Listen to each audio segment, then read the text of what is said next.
Tere! Mina olen Katrina Laks Migraventionist. Ma loodan, et te kuulete mind hästi. Kati, kas sina võiksid märku anda, kas mind on kuulda?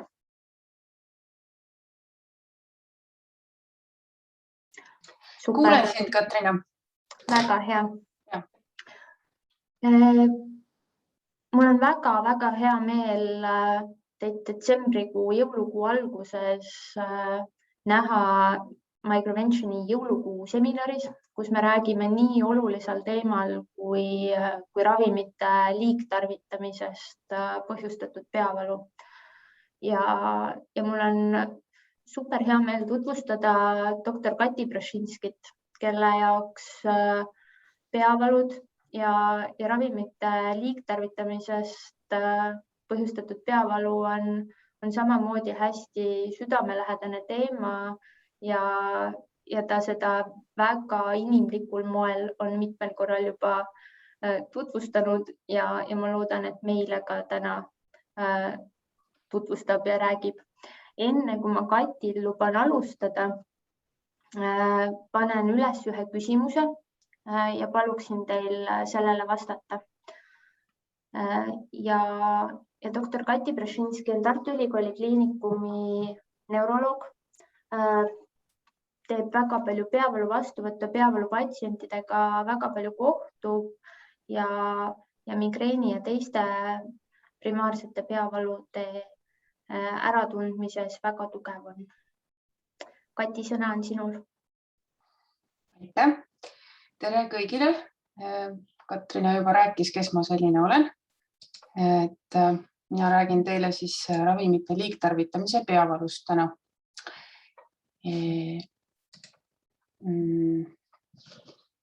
Kas teie näete mind, minu ekraani? Näeme.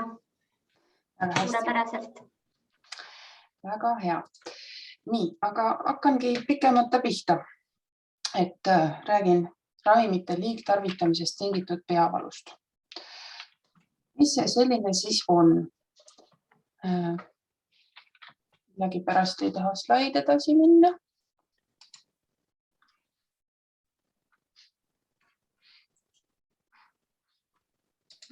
Aha, nii. Et ravimite liigtarvitamise peavalu on siis selline peavalu, mis tekib juba peavaluga inimesel sellest, et ta liiga palju tarvitab peavalu hooravimeid. Et hästi oluline on juba siin ära rõhutada seda, et jutt käib just nimelt valuvaigistitest ehk et nendest ravimitest, mida inimene võtab selleks, et peavalu katkestada. Jutt ei ole muudest ravimitest, näiteks kui me räägime diabeedi või kõrgvererõhude või ravimitest, siis see on hoopis teine ooper. Nii et räägime ainult peavalu hooravimitest, valuvaigistitest. Et mis see siis on, et kui inimene liiga palju valuvaigisteid tarvitab, mis siis juhtub? Siis tekib selline nõiaring, et selle asemel, et peavalu kenasti ära katkestada ja piir saada valule, hakkab peavalu järjest sagedamini tekkima reaktsioonina sellele, kui inimene ravimit võtab.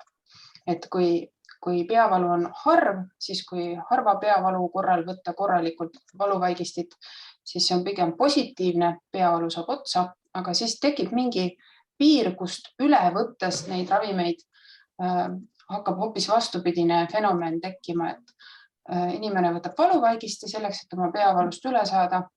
Peavalu läheb veidiks ära ja siis tuleb tagasi ja järjest rohkem ja rohkem on vaja ravimit ja järjest rohkem pea valutab. Et see on selline nõiaring, kui inimesel on oht sattuda siis. Sellest ravimite ületarvitamisest tingitud peavalust on juba tegelikult räägitud vähemalt 80 aastat. Et niipea kui tulid esimesed migreeni hooravimid, triptaanid, niipea hakati märkama ka, et kes liiga palju triptaani tarvitab, sellel võib tekkida ravimi ületarvitamise peavalu. Ingliskeelses kirjanduses on selline termin nagu medication overuse headache ja sellest tuleb väga lihtne lühend nagu MOH et kui te kuulete, ja see on nii suupärane, sellepärast, et kui eestikeelset seda lühendit teha, siis kas rütp või mingi selline, et see moh on hästi kõnekeelseks muutunud, et kui te kuulete, et räägitakse mohist või kui minul selle ettekande jooksul juhtub, et ma räägin mohist, siis see ongi see ravimite liigtarvitamise peavalu. On olnud ka teisi termineid, näiteks tagasilöögi peavalu või ravimi indutseeritud peavalu või ravimi väärkasutamise peavalu. Aga praegu on jäädud selle medication overuse headache'i juurde sellepärast, et see ei ole mitte inimese süü ega tegelikult ka kellegi teise süü, et see nõiaring tekib, see tekib teadmatusest ja sellepärast on arvatud see medication overuse headache või ravimi liigtarvitamine niisugune neutraalne termin. Et kui öelda näiteks ravimi väärkasutamise peavalu või ravimi indutseeritud peavalu, et siis tekib küsimus, et kes see siis pahasti väärkasutas. Tegelikult ei ole asi selles.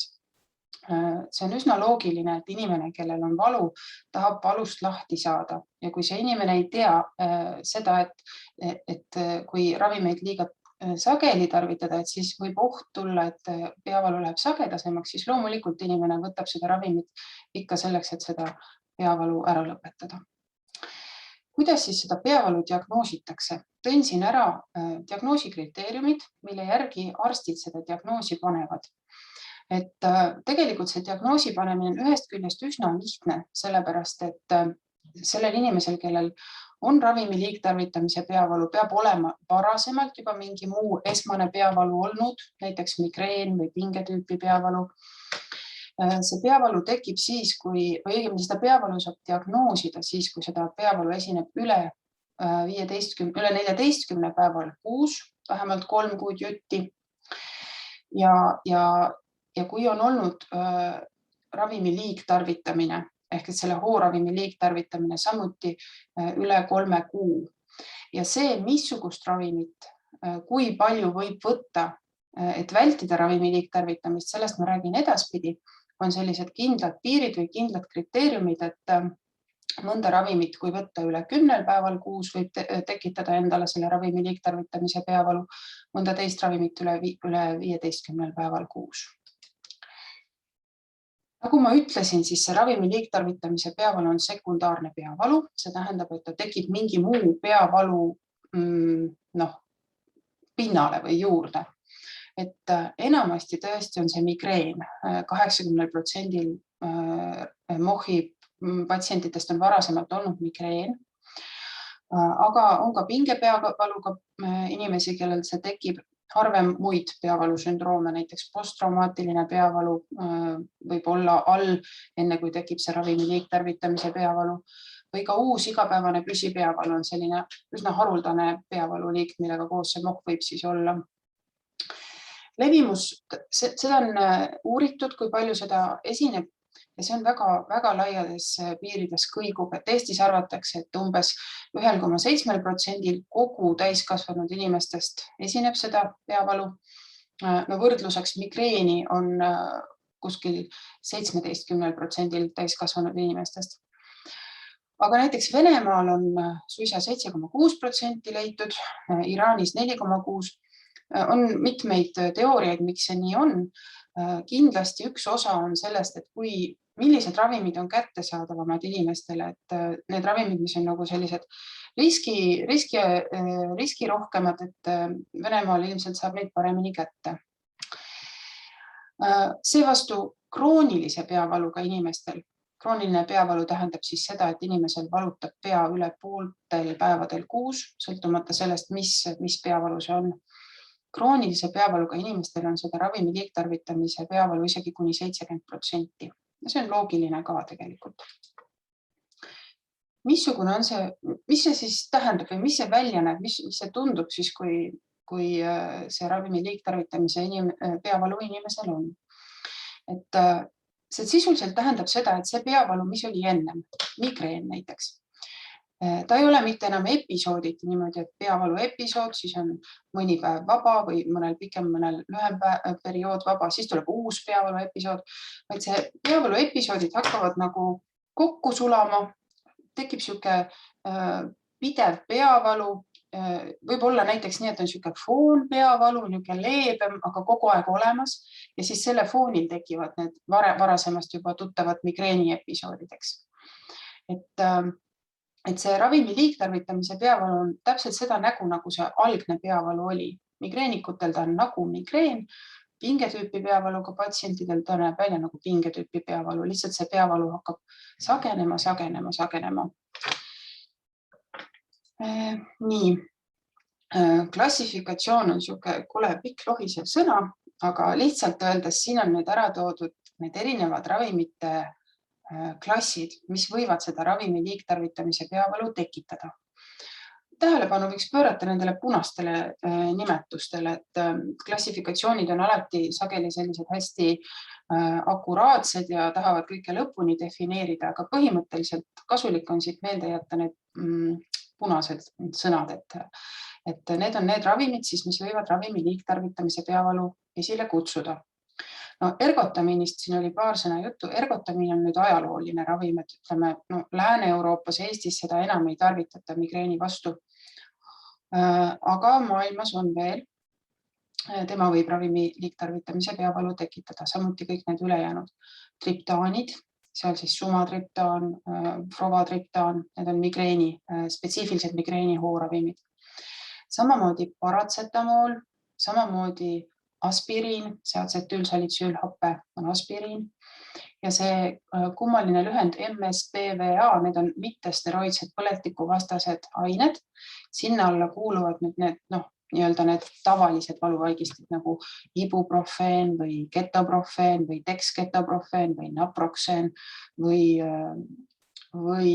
mis iganes mittesteroidne põletikuvastane aine, diklofenak näiteks. Et põhimõtteliselt kõik valuvaigistid. Ka opioidid võivad tekitada ravimite liigtarvitamise peavalu, näiteks kodeiin, tramadool. Et tegelikult on nii, et need on küll siin klassifikatsioonis ära toodud, sest nad tekitavad ravimite liigtarvitamise peavalu. Aga hästi oluline oleks see endale kõrva taha panna, et opioidid või opiaadid ei ole tegelikult peavalu hooravimid. Põhjus on selles, et tegelikult nad peavalu ära ei võta. Et näiteks, kui me võtame sellised preparaadid nagu solpadein, kus on sees paratsetamool koos kodeiiniga, siis sellest kompotist töötab tegelikult paratsetamool ja see kodein on hoopiski niisugune pahalane või ballast, mida tegelikult peaks vältima. Sest esiteks ta ei ravi peavalu ja teiseks ta võib seda ravimi liigtarvitamise peavalu väga kergesti tekitada. Ja kombinatsioonanalgeetikumid, see tähendab, et kui on mitu toimeainet koos seal, et sellised analgeetikumid samamoodi, just nagu ma mainisin, eks ju, see paratsetamool koos kodeiiniga või mis iganes citramoon näiteks, kus on mitu toimeainet sees, need kõik võivad tekitada ravimi liigtarvitamise peavalu. Nõnda, et siis räägime nüüd konkreetsemalt, et millised ravimid seda ravimi liigtarvitamise peavalu kergemini tekitavad, millised vähem kergesti. Et laias laastus on sellised piirid, et kas 10 päeva kuus või 15 päeva kuus. Et kui võtta aspiriini või mittesteroidseid põletikuvastaseid aineid, seal on siis ibuprofeen, ketoprofeen, need, või paratsetamooli, siis neid ravimeid üksinda on ohutu võtta kuni 14 päeval kuus. Seevastu triptaanid, sumatriptaan, provatriptaan, opiaadid või kombinatsioonanalgeetikumid on ohutud võtta kuni 9 päeval kuus. Et kui sellest piirist läheb tarvitamine üle, siis tegelikult ongi juba see ravimi liigtarvitamise peavalu oht väga suur.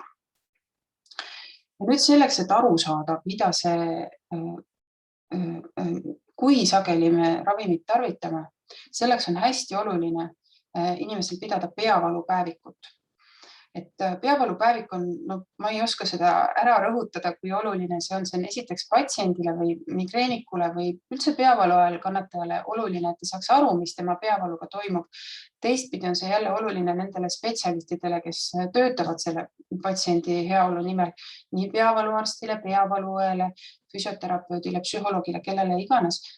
Sellepärast, et see näitab, mis reaalselt toimub patsiendiga. Nii. miks see tekib? Patofüsioloogia tähendab põhjust, et miks see tekib. Me täpselt seda ei tea. Aga kindel on see, et see ravimi liigtarvitamise peavalu on seotud spetsiifilisest just peavaluga. Sellepärast, et see esineb ainult peavalutajatel, näiteks patsientidel, kellel on mingi muu krooniline valu, näiteks krooniline alaseljavalu või krooniline liigesvalu, aga ei ole peavalu. Nendel ei teki ravimite sagedasest tarvitamisest ravimite ületarvitamise peavalu. Et järelikult on need mehhanismid, miks see ravimi liigtarvitamise peavalu tekib, seotud just peavalu mehhanismidega. Siin on ära toodud riskifaktorid, mis võib soodustada ravimi liigtarvitamise peavalu teket. On näidatud, et naistel on seda sagedamini kui meestel. No üsna loogiliselt, eks ju, kroonilise peavaluga patsientidel või üle 10 päeva kuus peavaluga, üle 10 päeval kuus peavaluga patsientidel tekib seda sagedamini. On näidatud, et kui on madalama haridustasemega või madalama majandusliku staatusega patsiendid, siis neil tekib sagedamini kui kõrgema haridustasemega patsientidel. Kindlasti on ohustatud need patsiendid, kellel on mingi muu valu lisaks, fibromüalgia, mis iganes, pluss peavalu siis. Samuti suitsetajatel ja vähese füüsilise aktiivsusega patsientidel on rohkem seda. Ja kindlasti, kui on lisaks peavalule probleemiks psühhiaatrilised probleemid, depressioon, ärevus, siis need on ka sellised hüüumärgid, kus tuleb kindlasti mõelda, et äkki on ravimi liigtarvitamise peavalu ka veel lisaks patsiendil. See lausekoletis, mida te nüüd näete, tähendab sisuliselt seda, et ilmselt need valuvaigistid mõjutavad sellist närvi ülekannet või seda närvide omavahelist infovahetust, mis meil kõigil toimub. Ja soodustavad sellise situatsiooni teket, kus inimene hakkab valu kergemini tundma. See tsentraalne sensitisatsioon tähendab põhimõtteliselt seda, et inimese aju on vastuvõtlikum või tunneb valustiimuleid varem ja tunnetab ka mitte valulikke stiimuleid valulikena. Ühesõnaga tekib selline foon, et see valu saab kergemini võidule nii-öelda. On näidatud mitmeid erinevaid geene, on otsitud, et kas on mingeid geene, mis on seotud selle ravimi liigtarvitamise peavaluga. Ja tõepoolest, mõnede geenidega inimestel esineb seda rohkem, aga see ei ole selline üks-ühene sõltuvus, näiteks nagu silmavärv või juuste värv või midagi sellist. Et on leitud mingeid geene, aga need ei ole absoluutsed. Aga mis on põnev, on see, et visualiseerivad uuringud, põhiliselt siis magnet ja funktsionaalne magnet, on näidanud, et tõepoolest aju ehituses ja aju funktsioonis tekivad nendel ravimi liigtarvitamise peavaluga patsientidel muutused. Nüüd on kindlasti oluline rõhutada seda, et need muutused, mis seal tekivad, ei ole näha ühe patsiendi MRT peale, et kui me näiteks saadame ravimi liigtarvitamise peavaluga inimese magnetisse, siis see vastus tuleb sealt, et magnet korras. Selles mõttes, peaks tulema, sellepärast, et primaarse peavalu korral migreen, pingetüüpi peavalu peab visualiseeriv uuring korras olema. Et mida ma öelda tahan, on, et need muutused, mida on jälgitud, need on jälgitud teadusuuringutes, ja siis on märgatud, et tõepoolest on erinevused sees. Need on sellised statistilised. Ja need muutused tekivad ajus valuaistingu töötlemise piirkondades. Need natukene kattuvad või osalt meenutavad sõltuvushäiretega inimeste muutusi, mis on sõltuvushäiretega inimeste ajus, aga mitte üks-üheselt. Ja on seda ka tähele pandud, et mõned nendest muutustest on pöörduvad, siis kui ravimi liigtarvitamine ära lõpetada, ja mõned muutused ei ole pöörduvad, on nagu meiega isegi võib-olla kaasa sündinud. Siin on ka jälle mitu sellist koledat sõna, aga siin on lihtsalt ära toodud erinevad need ajupiirkonnad, kus kohas need muutused tekivad. Ja mis on oluline siit näha, on see, et kõik need piirkonnad on tegelikult valutöötluse või valu sellise analüüsiga seotud piirkonnad ajus, mis on jällegi loogiline, eks ju, sest et me tegeleme valu sellise haigusega. Nagu ma ütlesin, mõned muutused on pöörduvad ja mõned on mittepöörduvad. Et pöörduvad muutused pöörduvad just selles mõttes, et kui me ravimi liigtarvitamisele piiri peale saame, inimene ei tarvita enam liialt neid ravimeid, et siis mõned muutused kaovad. Ja need pöörduvad muutused on just nimelt valuaistingu töötluse piirkondades. Ja kuna nad on pöörduvad, siis saab sellest järeldada, et need on ravimi liigtarvitamise tagajärg, eks. Mittepöörduvad muutused on leitud nendes piirkondades, mis on just sõltuvusega seotud piirkonnad. Ja kuna need ei ole pöörduvad, siis on tõenäoliselt nii, et need on seal juba enne seda, kui meie ravimi liigtarvitamine aset leidis. Ja see on järelikult inimese selline individuaalne eripära, mis tähendab, et mõned inimesed on juba eelnevalt natuke rohkem ohus selle ravimi liigtarvitamise peavalu tekkeks. Inglise keeles eesti keeles nii hästi vastet ei leidnud, aga saab hästi öelda, et need pöörduvad muutused on nagu brain state ehk et aju seisund vastupidiselt sellele mittepöörduvatele muutustele, mida öeldakse, et on brain trait ehk et siis selle aju siuke iseloomu omadus.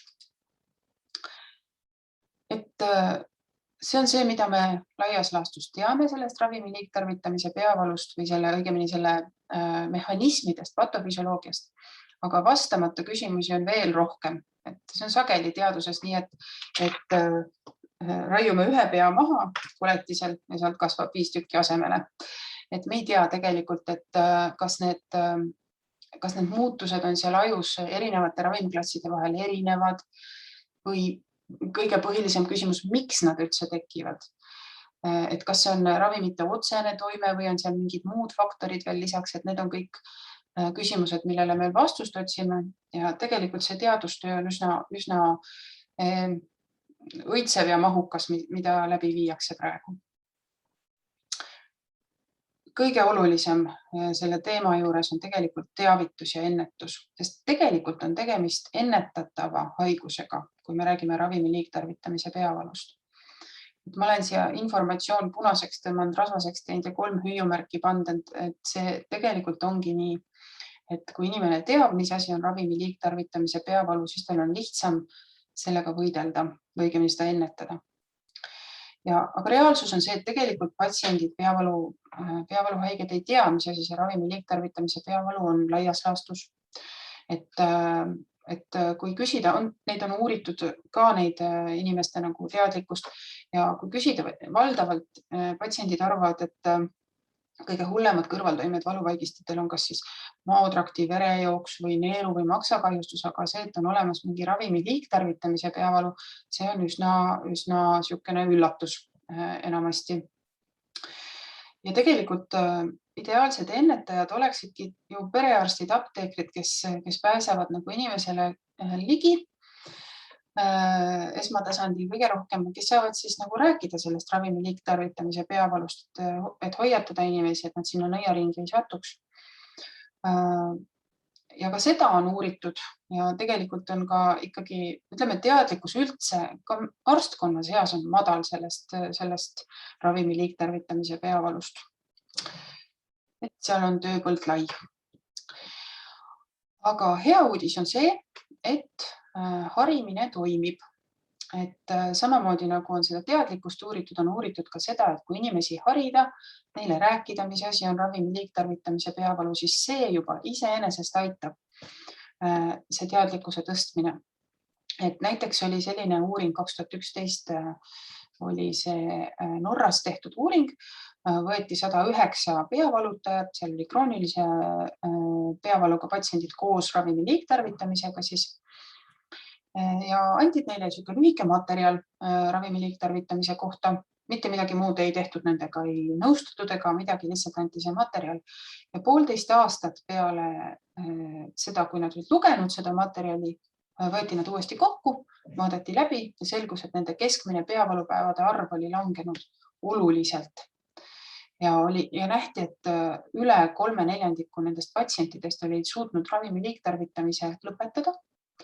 Ja sisuliselt see tähendab seda, et need patsiendid, kes vaevlesid selle kroonilise igapäevase peavalu käes, ka nende peavalu olid läinud tagasi episoodiliseks.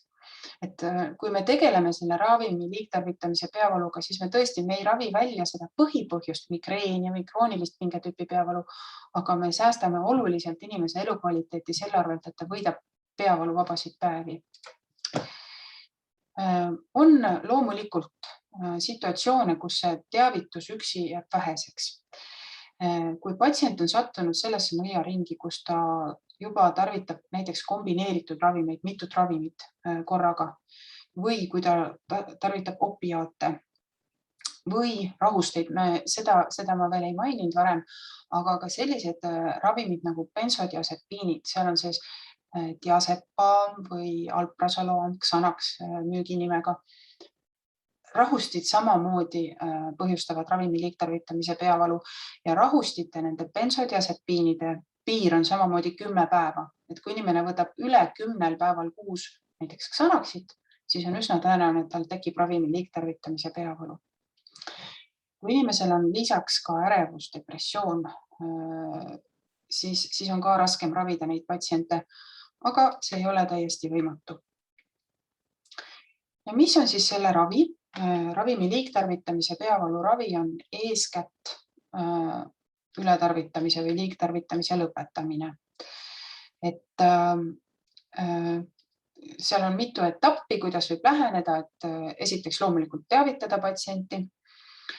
Ja selle lõpetamisega on selline lugu, et on ka uuritud, et kuidas on targem lõpetada, et kas pigem oleks nagu järk-järgult mõistlik lõpetada, et vähendada nagu päevade arvu või kui inimene ravimit võtab.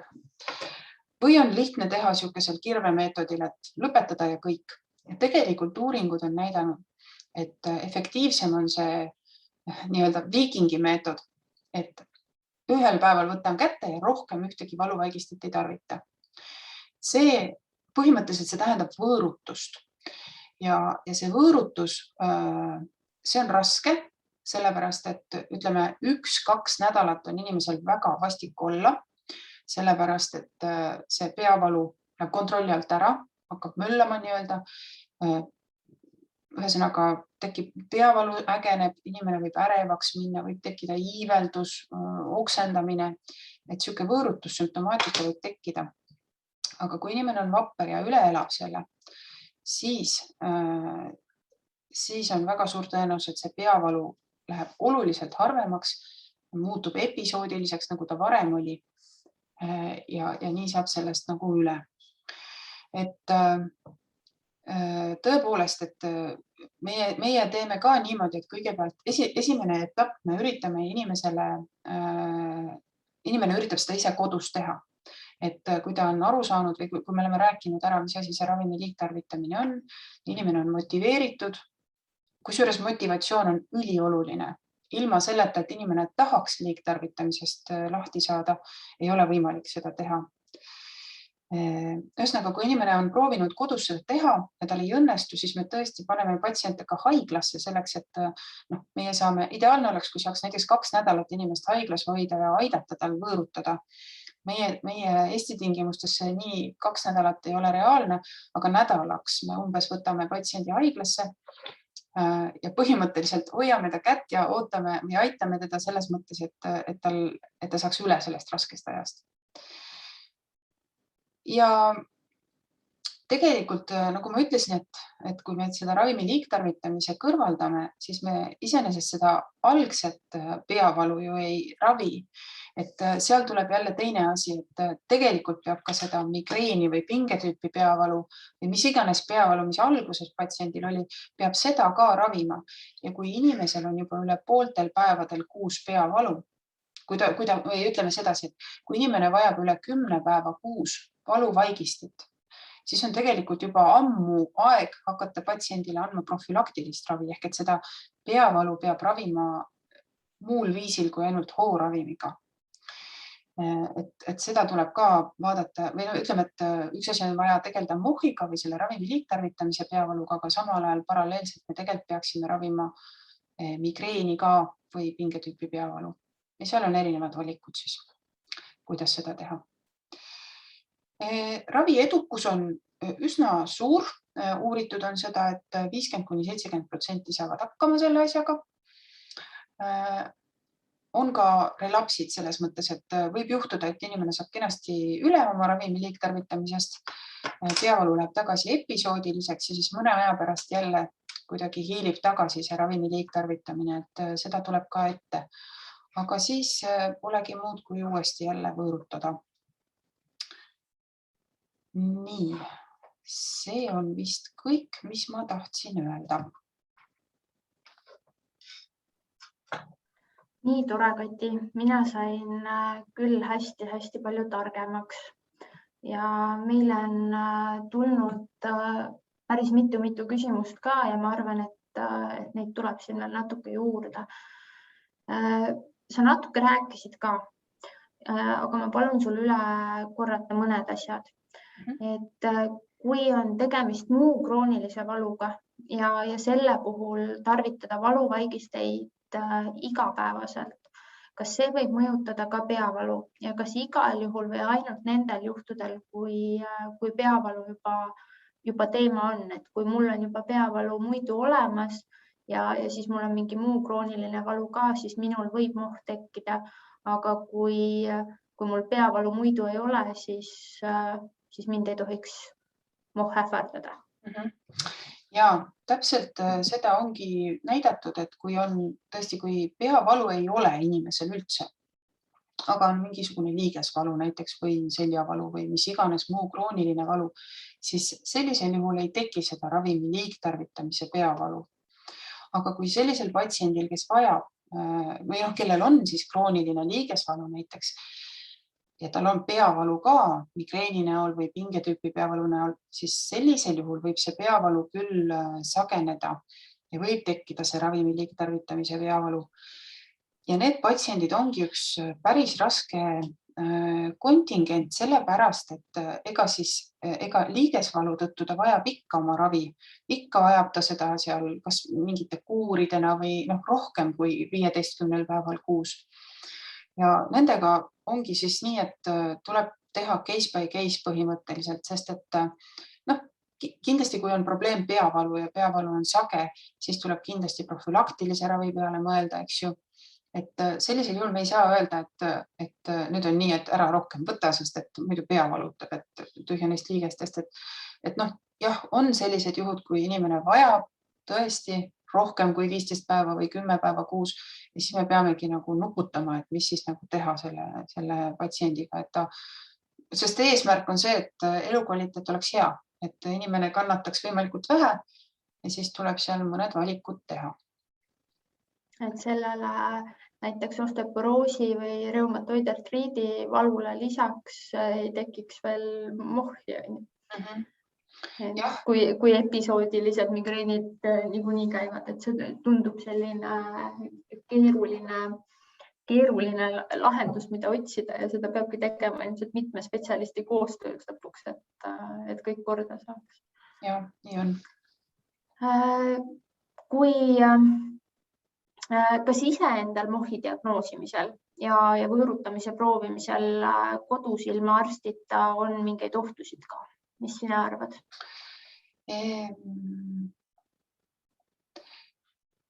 On mõned aspektid, mis vajavad tähelepanu. Selles mõttes, et loomulikult, kui inimene näeb, et ta tarvitab üle 10 päeval kuus näiteks triptaani, siis see on kindel märk, et jah, nüüd on midagi valesti, et ma peaks vähendama seda. Iseenesest ise vähendada seda, ma arvan, et siis peaks olema inimesel, kui tal on juba 10 päeva kuus peavalu, siis ta vajab mingit muud ravimit ka.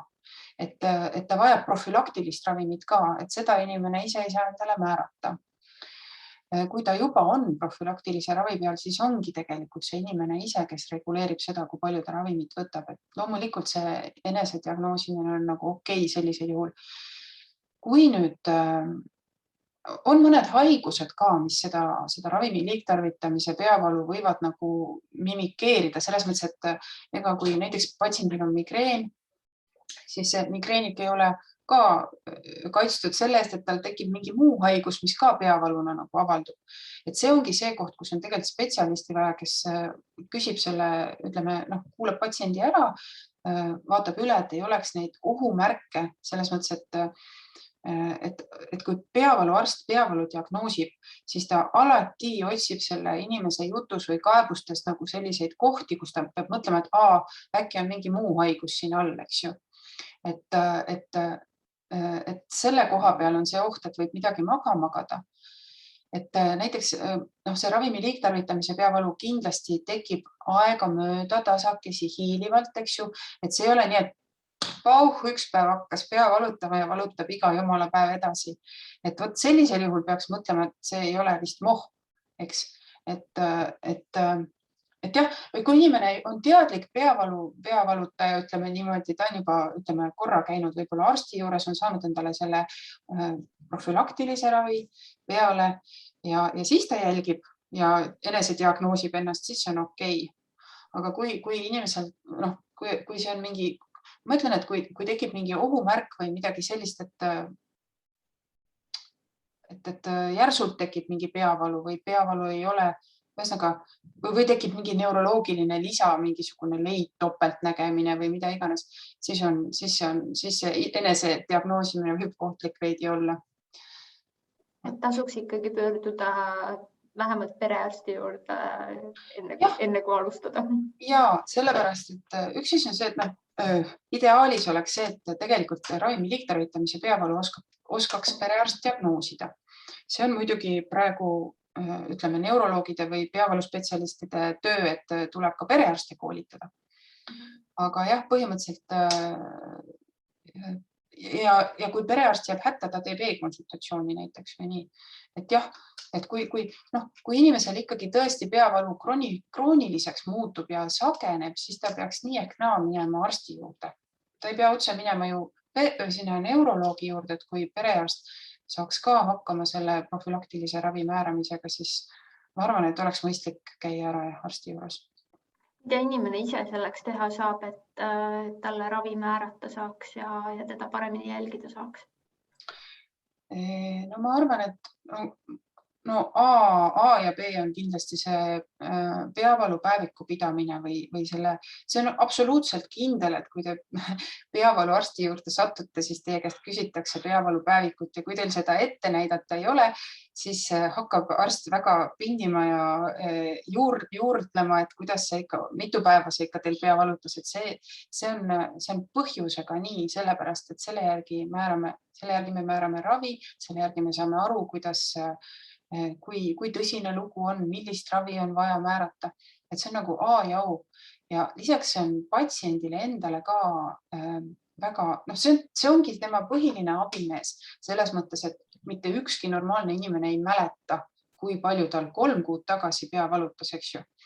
Aga just selle järgi, et kuidas ajas see peavalu käitub või mitu päeva sul kuus läheb ravimeid, mis on ka peavalu päeviku ülesanne, eks ju, või õigemini patsiendi ülesanne kirjutada päevikusse ülesse, pea valutas, võtsin seda ravimit, panen kirja, et siis tekib sealt tekib see info inimese enda jaoks ka, et mis toimub, palju mul läheb seda ravimit või mis minuga sünnib. Et ennast ka ise jälgida ja enda ravisse ise panustada, eks ole. Paratsetamooli ja kodeiini kohta mõned küsimused ja täpsustused ka. Et ühe küsija kogemuses on vana hea pentalgiin, paratsetamool kodeiiniga väga edukas valuvaigistaja. Kati, palun täpsusta uuesti üle, mille poolest kodeiin ikkagi nii halb on? Ja, kodeiin on opiaat. Opiaadid on valuravis omal kohal, aga mitte peavaluravis. Opiaadid toimivad selliste retseptorite kaudu, mida migreeni patofüsioloogias üldse ei ole tegelikult. Et kui inimene ütleb, et ega ma usun seda inimest, kes ütleb, et mulle pentalgiin toimib ülihästi, sellepärast, et pentalgiini sees on paratsetamool, mis toimib. Selle peale tavaliselt patsient ütleb mulle, et kui ma puhast paratsetamooli võtan, siis mul nii ei toimi. Siis ma saan selle peale öelda, et tegelikult on selline asi olemas ka nagu placebo veel, et kui inimene usub, siis tal tõesti, see on teaduslik fakt, et kui inimene usub ravimisse, siis see aitab paremini. Et ühesõnaga see kodeiin, mis on seal sees, esiteks ei ravi peavalu ja teiseks oluliselt tõstab seda riski, et tekib ravimi liigtarvitamise peavalu.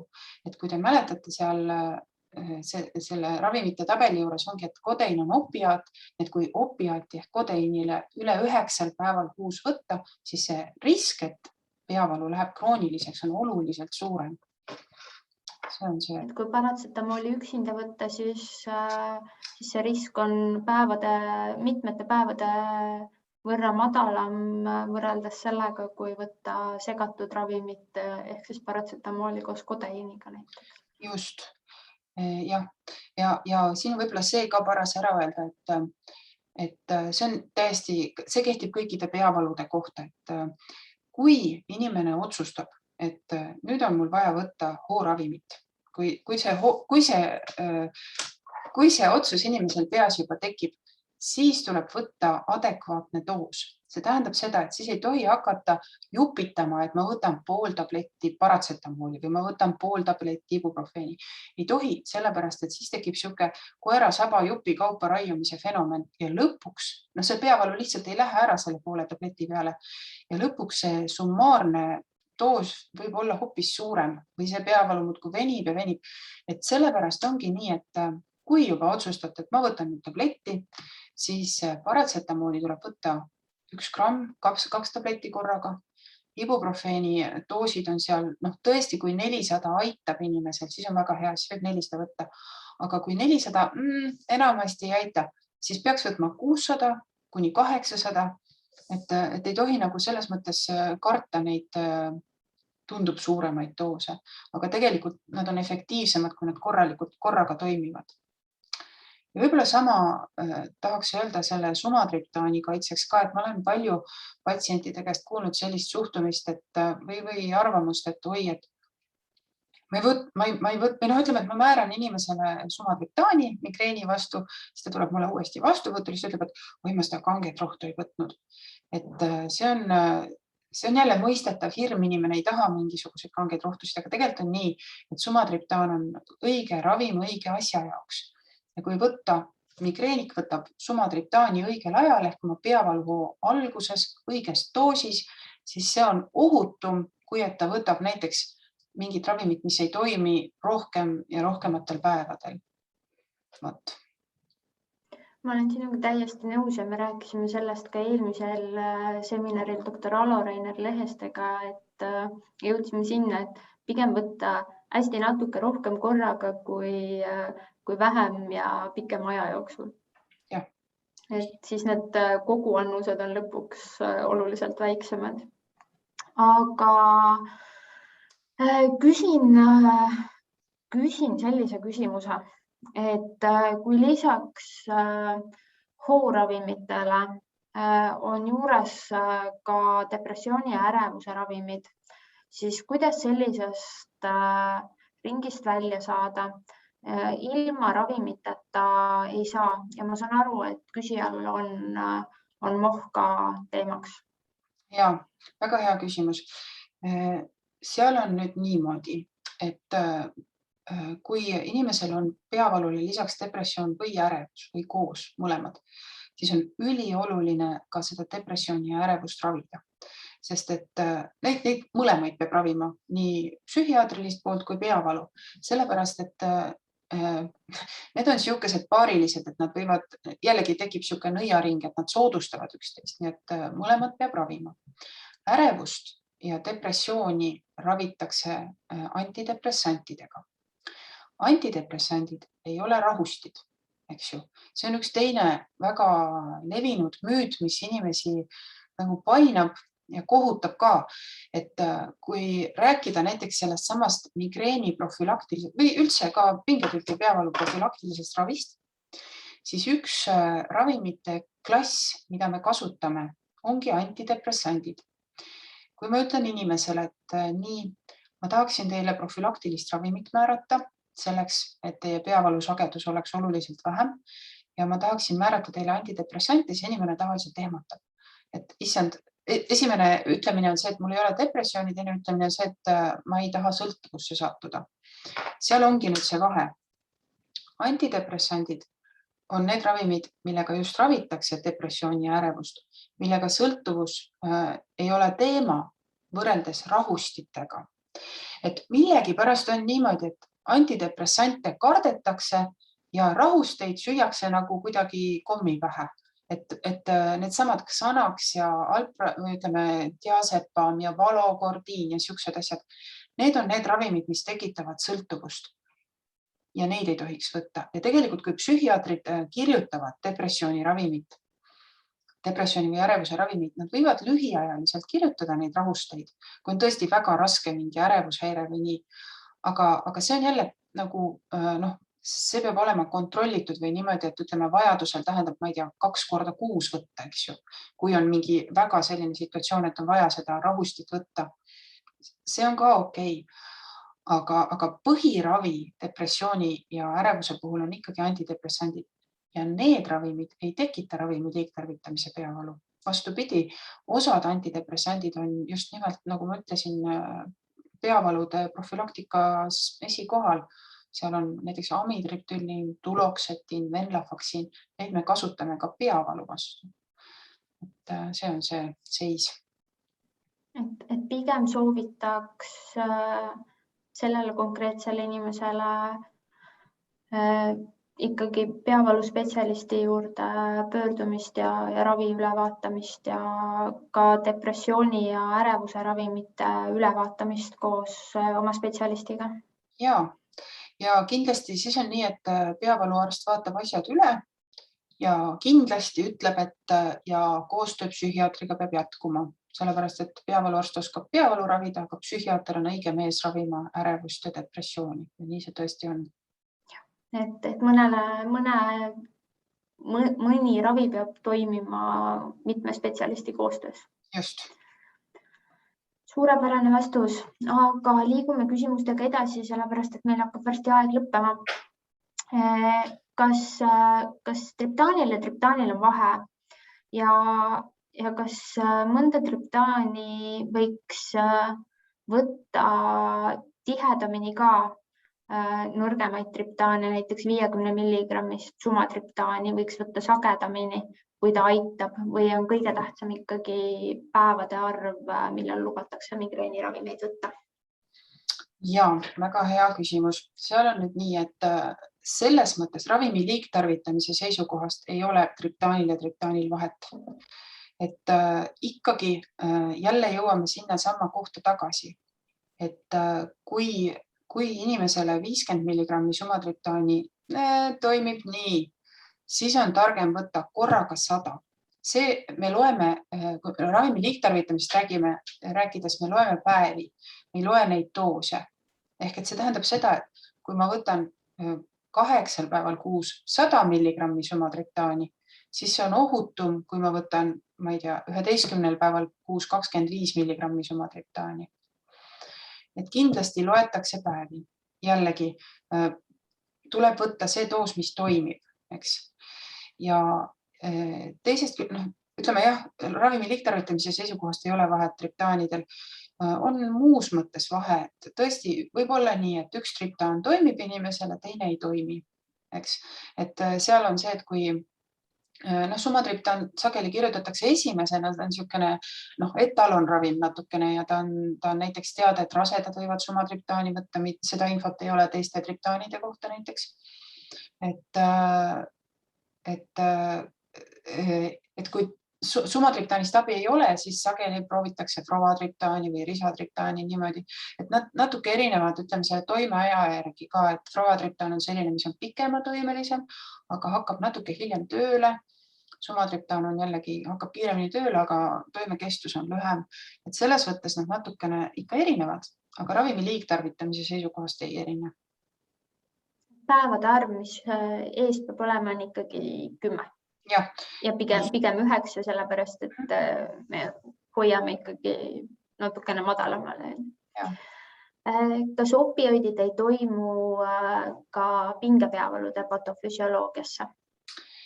Ei toimi jah, sellepärast, et ei toimi. Ja samamoodi see, ütleme see oht on sama suur, kui võtta pingepeavalu puhul seda opiaati. Ja ütleme, opiaat on selline ägeda valuravim, ütleme, kui on mingi suur operatsioon olnud ja seal on mingisugune haav näiteks paraneb või on mingi luumurd olnud või siis, kui on nagu selline tõeline koekahjustus, siis ta on täiesti omal kohal või vähivaluravis näiteks, eks ju. Aga peavalumehhanismid on teistsugused, kui pea valutab, meil ei ole kuskil mingit haava, eks ju. Et sellepärast need on nagu mehhanismi mõttes nad ei toimi, eks. Täiesti arusaadav ja ma soovitan vaadata ka mõni seminar tagasi on Migravention Eesti Facebooki lehel üleval migreeni patofüsioloogiast seminar ja saab täpselt teada, kuidas opioidid ei toimi. Aga üks küsimus veel Erenumabi kohta. Kui Erenumab vähendas peavalusid 3–7 korrale kuus, aga pärast seda on poole aasta jooksul peavalu jälle sagenenud, ka üle 10 korra kuus. Kas siis võib eeldada, et jälle on moh tagasi, kunagi on varasemalt moh diagnoositud?